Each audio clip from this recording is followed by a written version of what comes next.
his divine power has granted us all things that pertain to life and godliness through the knowledge of him who called us to his own glory and excellence, by which he has granted to us his precious and very great promises, so that through them you may become partakers of the divine nature.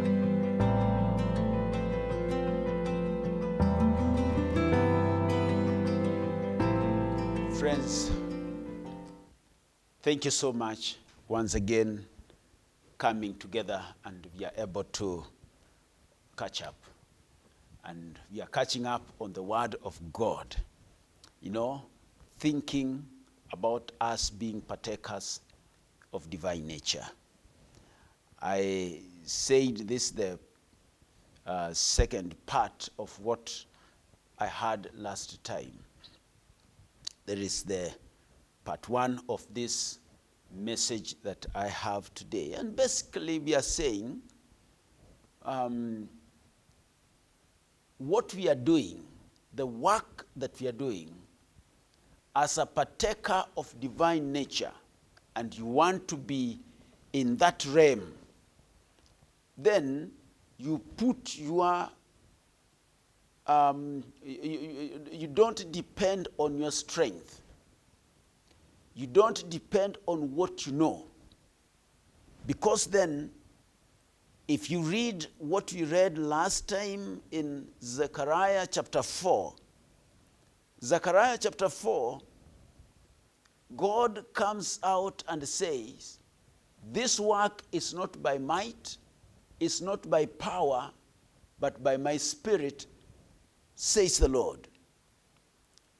And that is what we are seeing in verse 6 of chapter 4.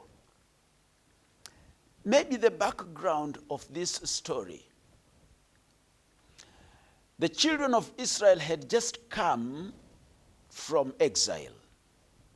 They had been taken to exile as it was prophesied by prophet Jeremiah.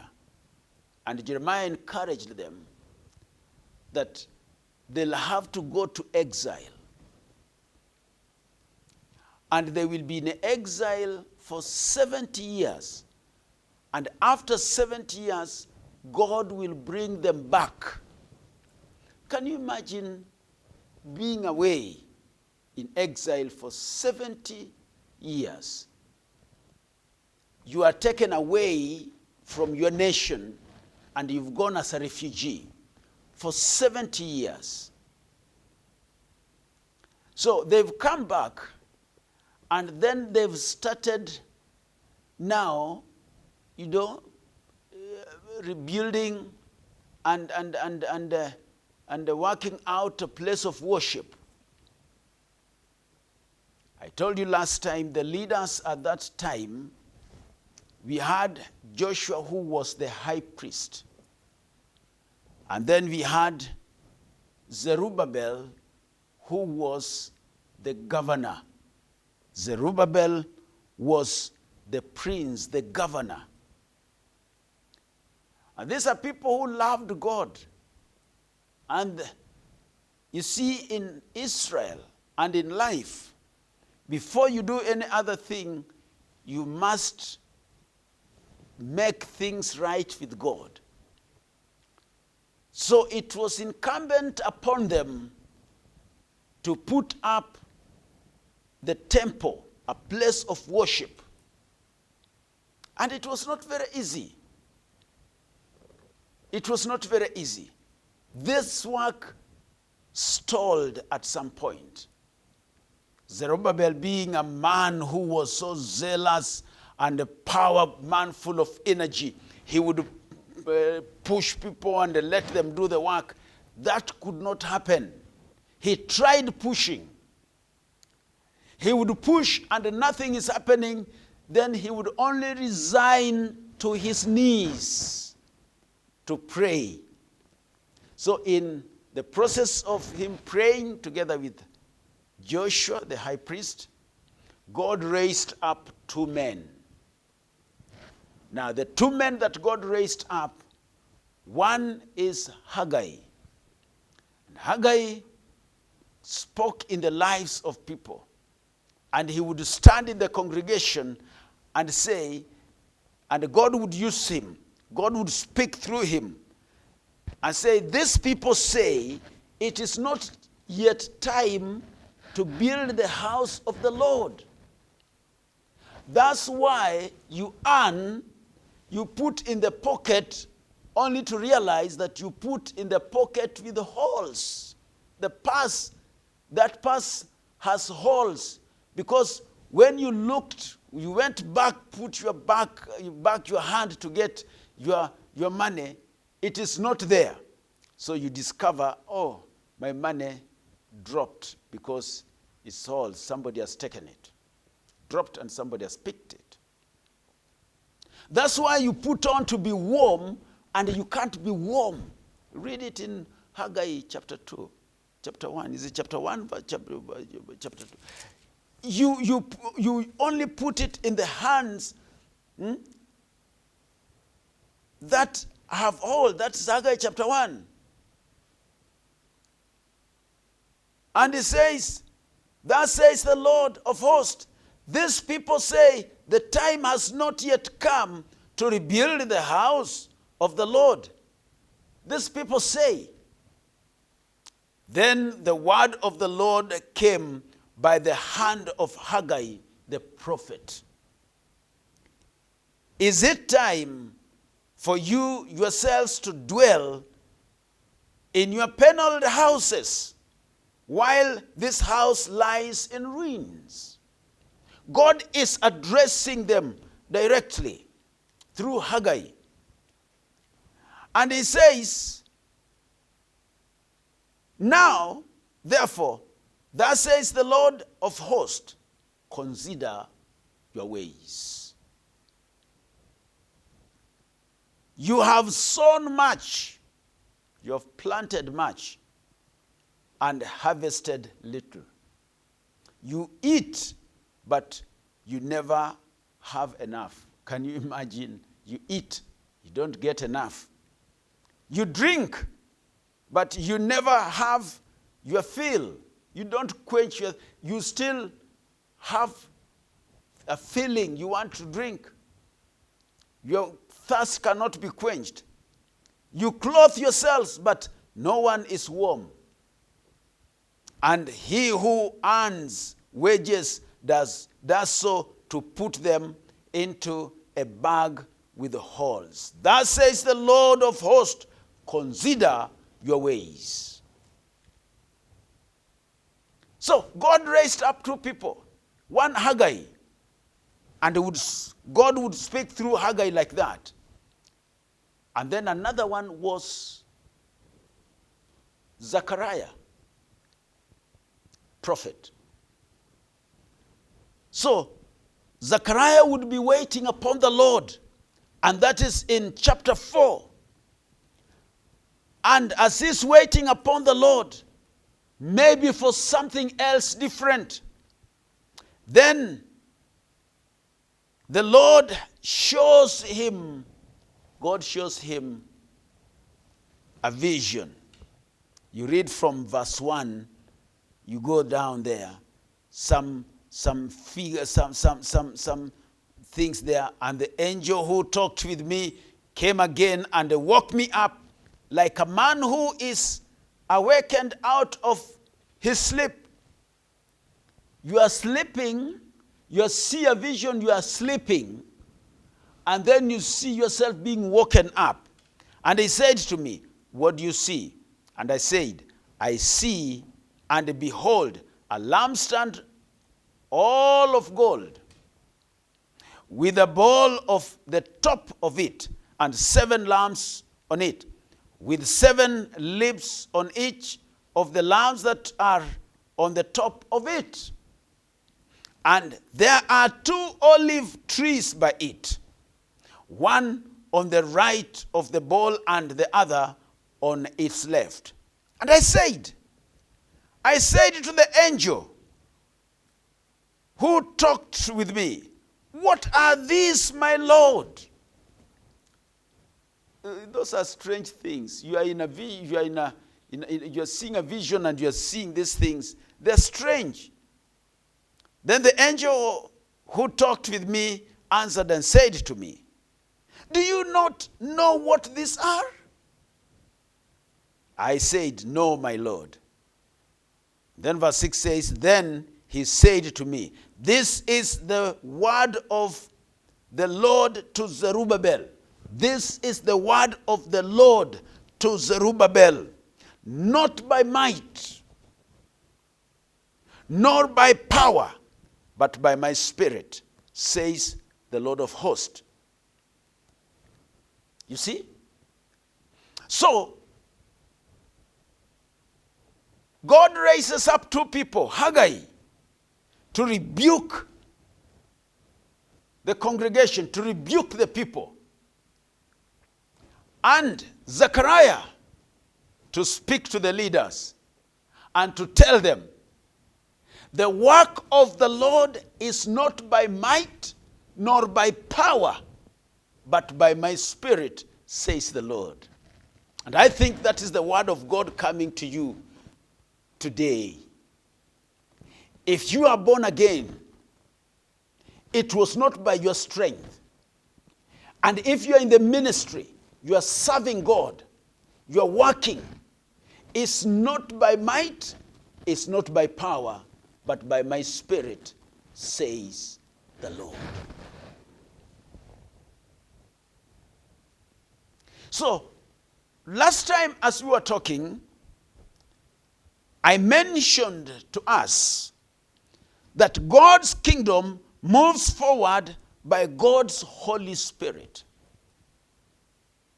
It is the Holy Spirit who moves the work forward. As it were, we are just like megaphone. We are vessels, and God speaks through us. And I said, number 2, great power is needed. And this is very key. Great power is needed because great obstacles are to be faced. You will face great obstacles, opposition, hindrances.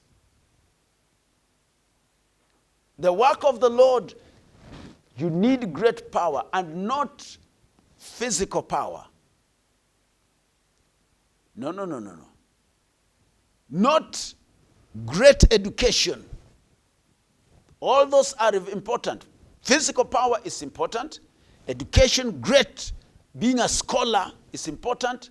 But the work of the Lord needs the power of the Holy Spirit. The power of the Holy Spirit. So, if you are or you are intending to engage the work of God and you want to move on to different levels serving God, then God will still tell you what he told Zerubbabel. Maybe he's using me this time to tell you. It will not be by might nor by power. It is not by might nor by power, but by my spirit, says the Lord. Beloved,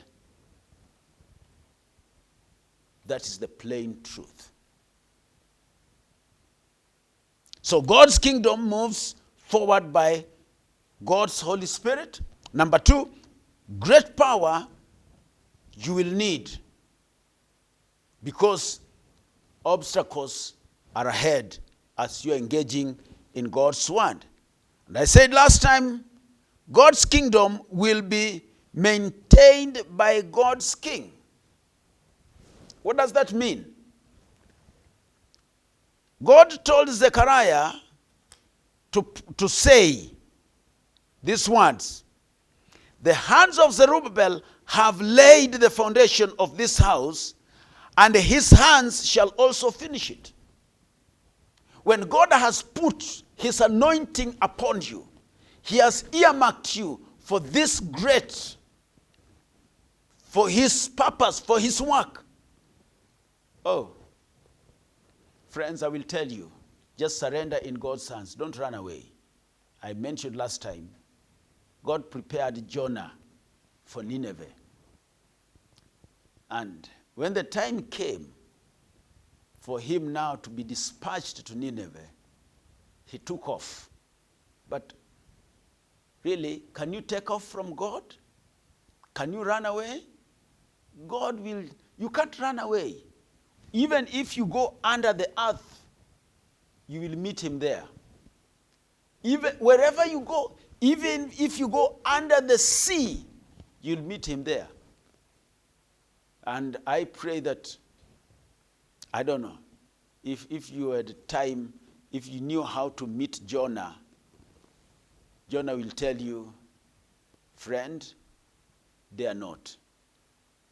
Don't run away, but trust God for his Holy Spirit and trust God for his strength.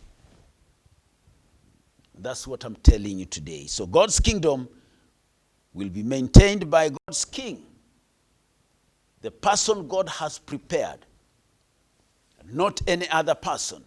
Last time I also told you, God finishes what he starts.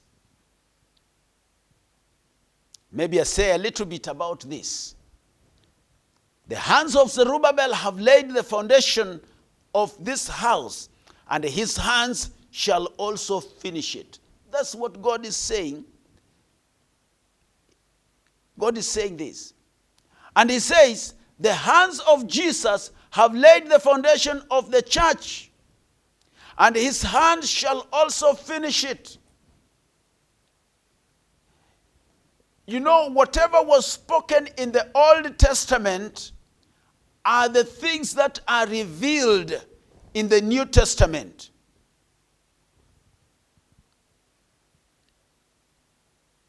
So whatever we are seeing happening in the book of Zechariah is a picture of the church and Jesus Christ.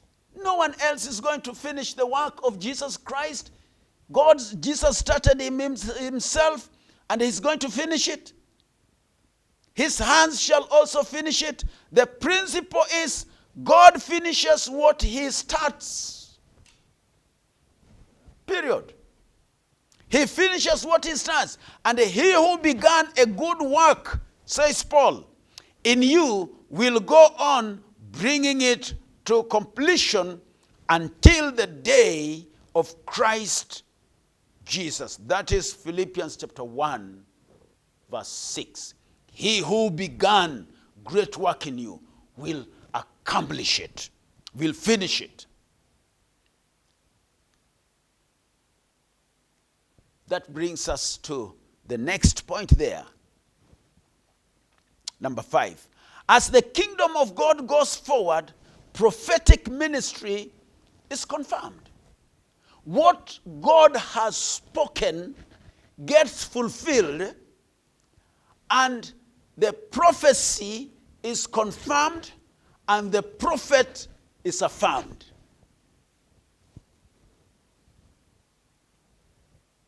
The inspired prediction said, and you shall know that Yahweh Almighty has sent me to you. That is verse 9.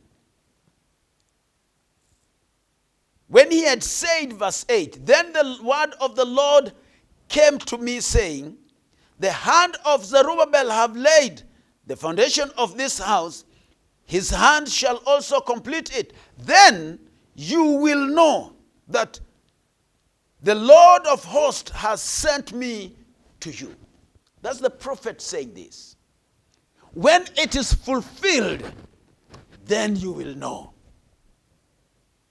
You will know that God has sent me.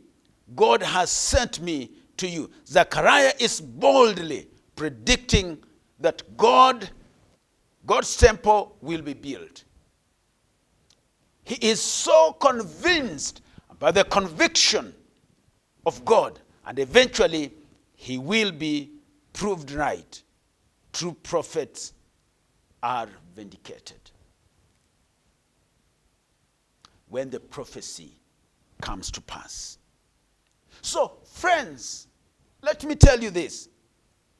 As the kingdom of God goes forward, that kingdom, the prophetic ministry, the prophetic utterances are confirmed. The word of God that were prophesied very many years ago, this word here gets affirmed.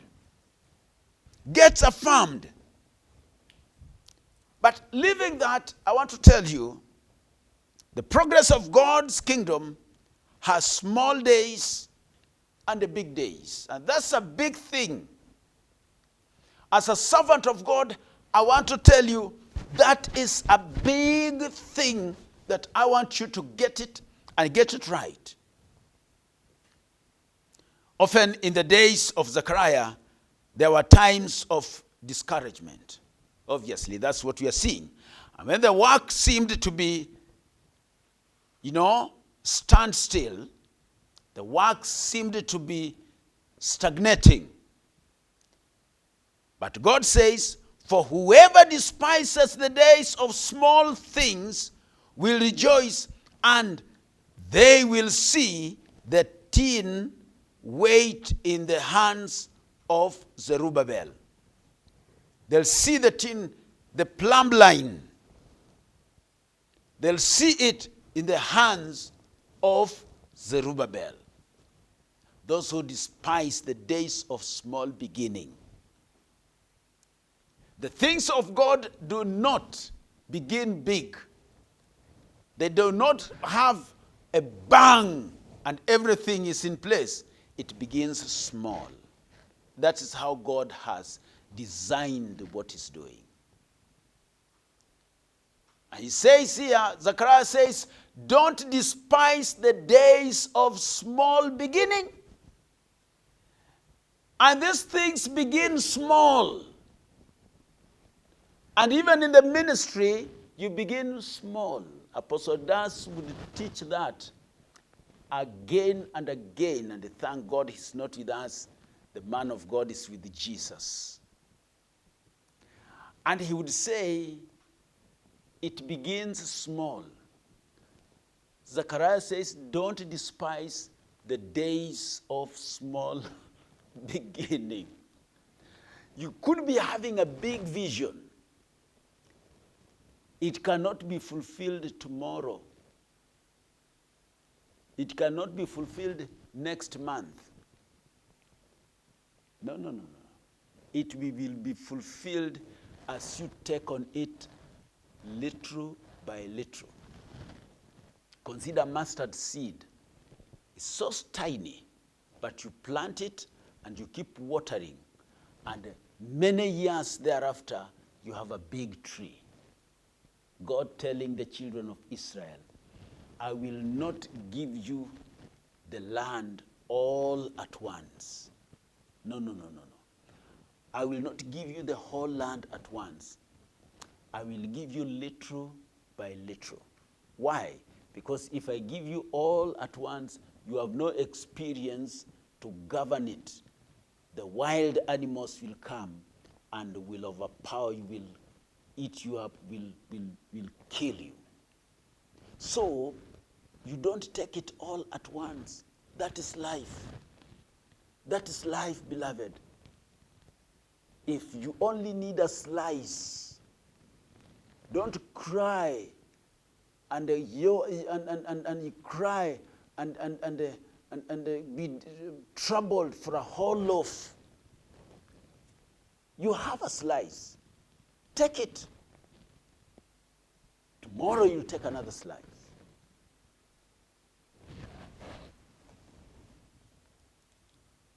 So, that's what we are having here.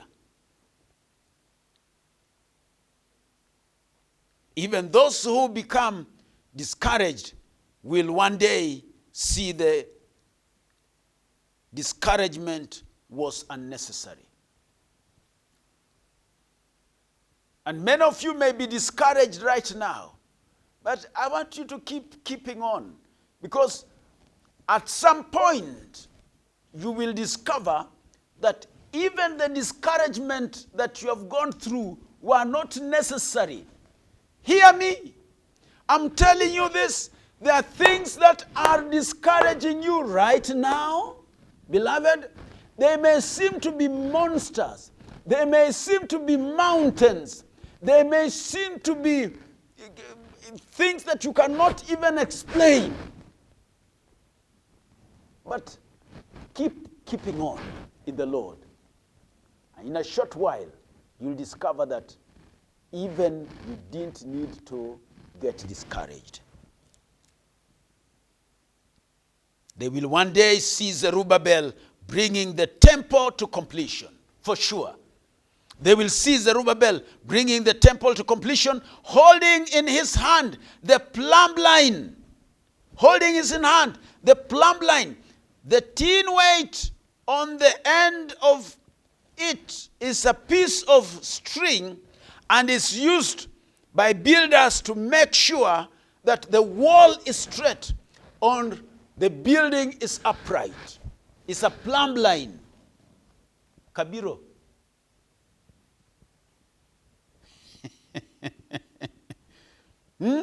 People who now are discouraged will one day see Zerubbabel making sure his temple is perfect. Beloved, don't be discouraged. I'm here. I'm here with the word of God. I'm telling you, don't be discouraged. I know you want to see that project up by now. Trust in the Lord. It's not by might, it's not by power, but by my spirit, says the Lord. I know you want to see that congregation growing, multiplying, increasing. You are frustrated. The word of the Lord comes to you today. It's not by might, it's not by power, but by my spirit, says the Lord. Oh, hallelujah. I love that.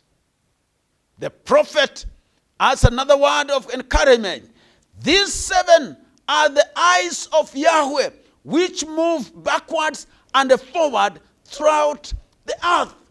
Look at that. These 7 are the eyes of Yahweh, which move backward and forward throughout the earth. Yani the eyes of the Lord are moving and watching over you. The eyes of the Lord is watching over you. And you see, you can only see forward where your eyes are focused. But we are seeing here, these 7 are the eyes of, there are 7. The eyes of the Lord, there are 7. Can you imagine? Can you imagine everywhere? They are seeing everywhere. Even now the Lord is seeing you. Oh, that's beautiful. Even now the Lord is seeing what, even where you are kneeling right now, you are praying, the Lord is seeing you. The Lord is seeing you. The Holy Spirit empowers human witnesses. And I don't want to go deep into this, but the 2 witnesses are very important. They are actually significant of, even Jesus sent them. One witness is not enough authority, doesn't have enough power, but in the mouth of 2, a matter is established. I want to pray with you. There's a lot I want to tell you about this, but I want to pray with you. Maybe next time God is giving us time, I will expound on this further. Father, in Jesus' name, I want to thank you for my beloved. Oh Lord God, encourage them. Let this word that we have spoken today minister to each one. Build them down. Give them strength. Let each one know that it's not by might nor by power, but by my spirit, says the Lord. And so, Lord God, strengthen each one to fulfill their destiny. And that ministry in the Lord will move on. In Jesus' name, amen. Amen. Oh, we love you so much. God bless you until we are able to see you again next time. Bye-bye.